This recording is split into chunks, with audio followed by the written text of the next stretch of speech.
Hi everyone, and welcome to After Dark Analysis, formerly known as Blood, Guts, and Social Commentary.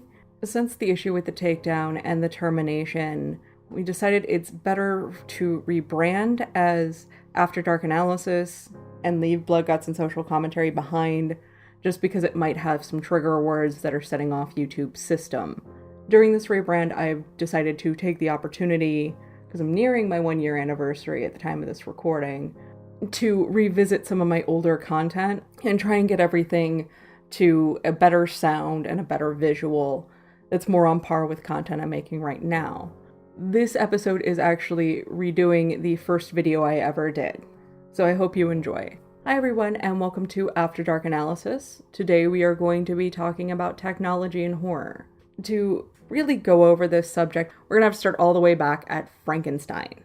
When we first start seeing technology dealt with in horror, it's typically just under the guise of science. We have Victor Frankenstein making a monster. He puts body parts together and it comes alive. He is very transparently playing God. Given the attitudes and fears towards science at the time, it's really not a surprise that the villagers grabbed their pitchfork and chased after Frankenstein's monster, because he was just that to them, a monster. It didn't look right and was made out of something they didn't understand. If we cut to the 40s and 50s, we get the atomic monster movies, normally where we get an insect or an animal that's been made huge, typically by radiation. Not really how radiation works, but they knew that, we know that. It was just playing on the fears at the time. This example, though, while the monster was made through science, we typically see the townspeople, when defeating the monster themselves doesn't work, they typically run to the local kooky scientist, who's a little off, but willing to help, and they know at their heart is a decent person. The reason we kind of see this shift from demonizing science outright to kind of slowly being like it might be okay sometimes is because in the 40s and 50s, we started targeting audiences more specifically. In the early days of film, people had their preferences, but it was so easy to show somebody something they hadn't seen before. You could film pretty much anything, like a train pulling into the station or somebody sneezing, and people would come. When we cut to several decades later, the audience was slightly more sophisticated, and that's where we start seeing things branch off and hit more targeted demographics. Horror specifically always seems to want to target teens and early 20s. They're probably going to be more accepting of science than those in the past because they've seen more of it. They've grown up with science more as a part of their everyday lives. Since these movies were also pretty much tailor-made for drive-ins and grindhouses, it wasn't uncommon for them to go there on dates. I think most of us are familiar with the old expressions or jokes of, my kid understands the computer better than I do, the kid can program the VCR better than I do, the kid can program the DVR better than I can. It's pretty common at this point, especially with the rate technology is improving and getting better, that each generation's progressively better and more accepting of technology as a means and a tool for their lives. But that's not to say this fear of technology ever really went away. If we look at When a Stranger Calls, this was based off the old urban legend about the babysitter getting calls saying, have you checked the children? And then she calls the cops, because smart, of course you're going to call the cops. And it just goes on from there until you find out who was phone and that the calls were coming from inside the house. I don't really think it's a spoiler because I think everybody's heard that urban legend. So in this instance, the phone itself wasn't evil, but the phone was being used for evil things. So that little bit of fear of tech is still there. We get this even heavier in the 1983 film Videodrome.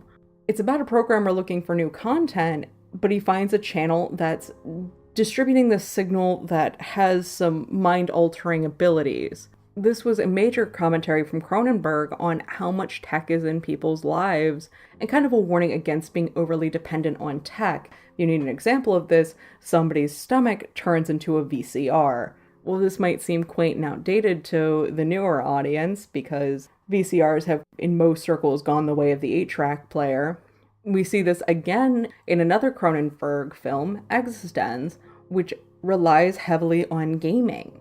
and gaming consoles being made out of organic matter that you can plug into your spine. And to have a completely immersive experience, which is way ahead of even what we're getting with VR right now. And to further underscore that, and just again to give an idea of time period we're in, and this is going to be a minor spoiler for 1996's Scream, Billy becomes a suspect just because he had a cell phone. That would be ludicrous by today because everybody has a cell phone. You're probably a suspect because you don't have a cell phone more often than because you do. So again, we're getting that fear of tech, it's just not pitchfork angry town folk anymore. And Scream, as we've talked about like a million times on this channel, was a massive reaction to a very jaded audience.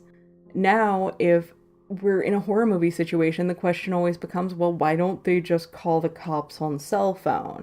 And this is dealt with in a variety of different ways. The main two, though, are having people in an isolated location, like Wrong Turn or The Hills Have Eyes, where there's not a lot of developed areas around, and there's little point in a cell tower, so they're in a dead zone, or they're cut off by artificial means. In The Strangers, the cell phones were burned. In Your Next, they use a cell phone jammer. In #horror, the cell phones were locked up for reasons that I won't get into for spoiler territory. So we've had to think of creative ways to get around why people just don't whip out their cell phone and call the cops. To keep up with the ever-evolving audience, technology in horror has really become its own subsection, and it typically branches out in 3 different ways. We have a supernatural horror movie like White Noise, where the spirits are talking through the TV static. We also see this in Unfriended and Friends Request, because both deal with haunted social media profiles. While all 3 of these films tend to go by standard ghost rules, the conduit is very different than it used to be. And at least in Unfriended and Friends Request is playing on the amount we rely on technology and that level of interconnectivity being a great way for a ghost to hop from place to place and not be stagnant in one area. Another branch of this is films that there's horror based around the technology. The technology is providing the platform to do bad things. The 2013 show Darknet focuses on a real gore website and kind of all the anthology stories that happen around it, because this site is providing them the platform to post their crimes. We see the same concept in the 2014 film Kristy, which revolves around a website that is encouraging people to quote-unquote kill the Kristy, which means they find somebody that they think exemplifies a Kristy in their community and try and go after her, again, recording and posting their results. Also in 2014, we had Cam to Cam, which played off a very similar idea to Kristy. In 2015, with #horror, we get a slight variation on this. It's social media that already exists, and it's not a very specific subsect like we saw in Darknet, Kristy, or Cam to Cam. It's a social media website like Facebook, even though they obviously couldn't call it Facebook, where bragging about the crimes made them popular, and that's what they wanted to go for. Where somebody was uploading real-life death to a social media platform like Facebook that you don't have to go into a strange place on the internet to find. It's more out there and it got a lot more media coverage. And unfortunately, when I originally made this episode, there weren't that many real-life examples of something like this, but with Facebook's live feature coming in, there have been several reported cases of people dying while trying to live stream something dangerous to get views, or attempting to do a stunt that was dangerous to get views, and unfortunately ended their life or severely hurt themselves in the process. Not to mention those that had been inadvertently or very intentionally killed while streaming on Facebook, Instagram, Twitch, wherever. The last major branch off of technology in horror is the found footage film. Since technology, being as good as it is and being as portable as it is, we can now film in places and from aspects and points that we couldn't before, and we also see people that were never filmmakers or didn't necessarily want to learn how to film now be able to do it with clarity because the tech's that good. With the wide availability of streaming platforms and having pretty decent cameras either in your pocket or via a GoPro, like we saw in VHS 2, you can get some pretty decent footage together for not that much money, which is a filmmaker's dream because filmmaking gets expensive very, very quickly. If you look at a movie like Hardcore Henry, which, yes, I know isn't horror, but we saw a stuntman going through all of these motions and we saw it from his point of view. The film To Jennifer was completely shot via iPhone. Jerusalem had the film shot through Google Glass. Well, yeah, it was kind of flimsy premise on why she had the Google Glass. It still provided enough context and made the way the film was shot and the way the technology played into the plotline somewhat different than what we've seen in the past. Because in Jerusalem, when she's wearing the glass, it's constantly running facial recognition and finding social media profiles for the people around her. When she realizes those are all memorialized profiles, she easily puts together, there's a problem here.